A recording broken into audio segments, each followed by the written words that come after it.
If you're thinking about buying a home in the Phoenix metro area and you're stuck between a condo and a townhome and what's the difference and why do I care?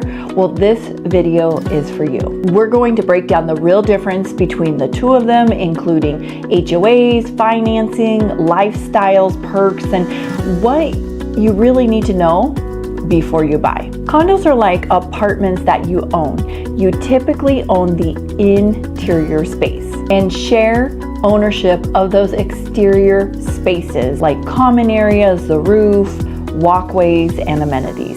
Townhomes are a little different in that you usually own the home and the land beneath it. Many often include a small yard or even a courtyard or patio for a little bit of outdoor space. And we often see in our Phoenix market, townhomes are usually no more than 3 or 4 houses together. Whereas conversely, those condos, it literally can look like a huge stack of apartments.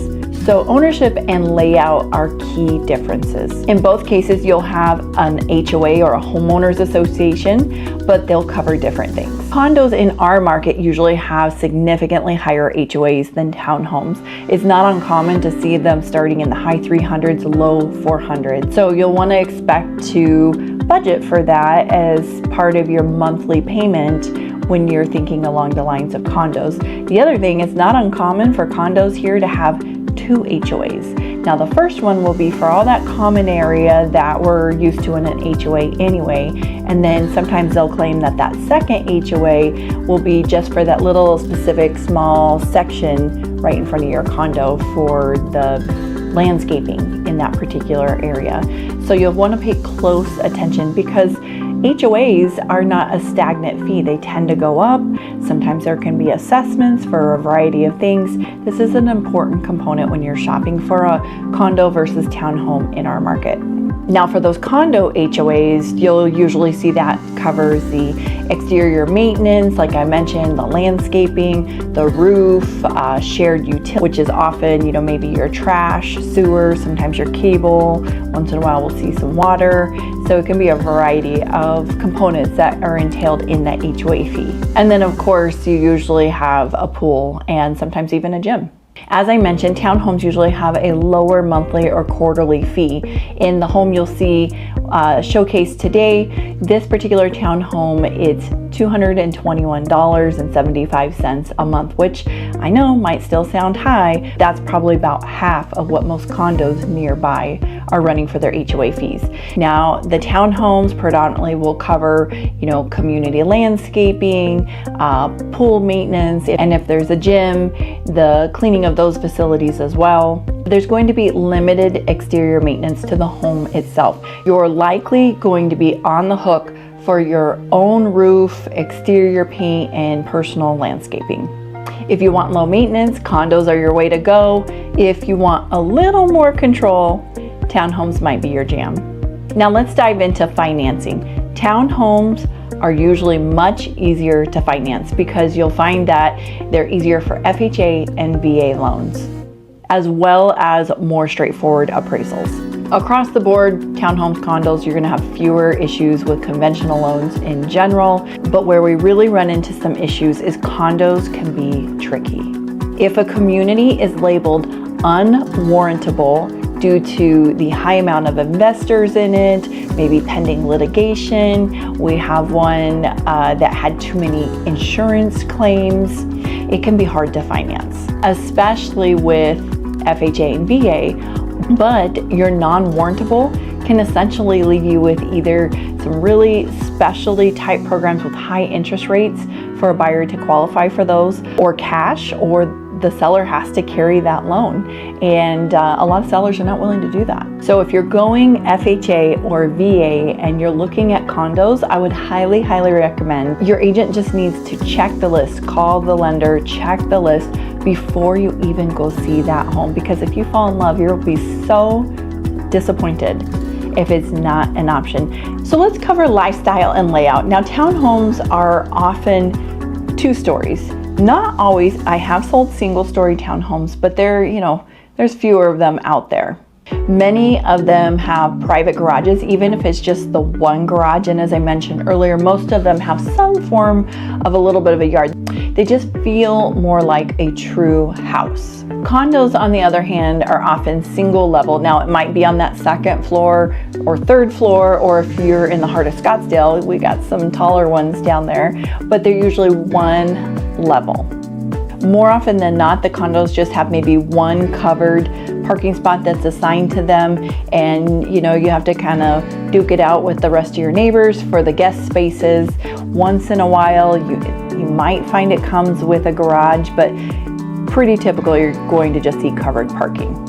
The condos, again, have minimal to no yard space whatsoever. You might get a balcony, maybe. And they are definitely great for a lock and leave lifestyle. Now, if you're a dog lover like we are, a townhome might be a better fit, as it's going to be a little tough with the condo unless there's a doggy park or something nearby. Because remember, unless you are going to get up at dark 30 in the morning in the summer, it was way, way too hot to be out walking your pooch by, I tell you, 7:30 a.m. So you definitely need a little bit of space unless you are an early riser to go walk your dog.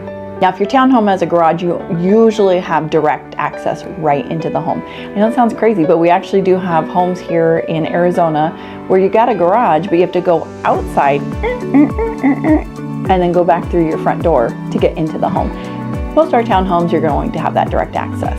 And an in-unit laundry for our townhomes. That's a big deal because many of our condos, yeah, they'll have on-site laundry, but it's in another building or several floors down.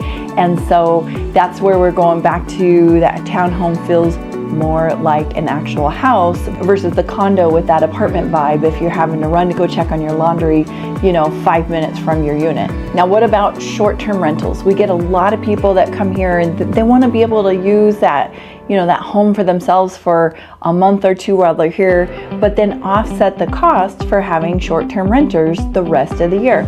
Most townhomes and condos have some very specific regulations and rules regarding that. You'll have to check with your CC&Rs, the HOA, to see what they are, but for the most part, many of them, there is a minimum 30-day requirement. So if you are planning to short-term rent that's great, you can do that, but just keep in mind they're usually not a situation where you can just flip them over week after week after week.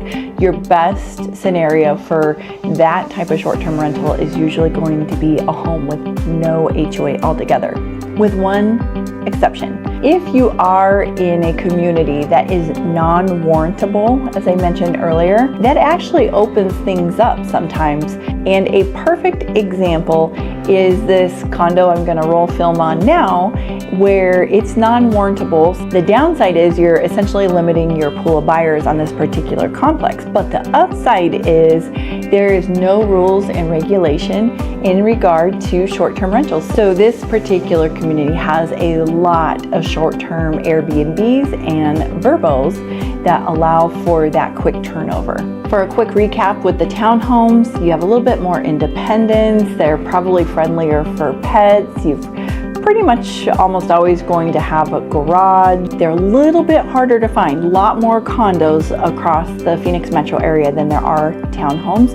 But when you do find it, it's going to be a whole lot easier to finance and more assurity if you go to sell in the future that the status of that particular community hasn't changed, because there are homes we have here that initially might have been on a VA or FHA approved list, and then when the seller goes to sell a few years later, that list has changed because more investors have come in. The lenders do not like to see if there is greater than a certain percentage of investors in a particular community, because they believe primary homeowners are going to be less likely to bail on their homes if finances get tough.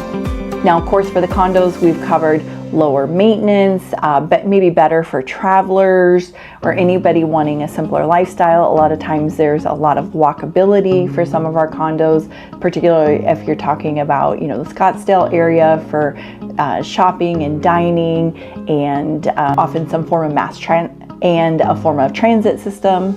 But you'll likely need to budget more for that ongoing HOA cost each month or each quarter. Still not sure? That's what we're here for. Just trying to figure out if a home is a condo or townhouse. It's hard for even us realtors. It is not clear cut or obvious, and I can tell you most of what you see on any site has probably been input incorrectly by the realtor. So you really got to know what you're working with here. Drop your questions below or reach out to us. We'll help you find the perfect place to call home, whether it's a condo, a townhouse, or something else entirely. At Rover Realty, we are local, experienced, and neighborhood approved.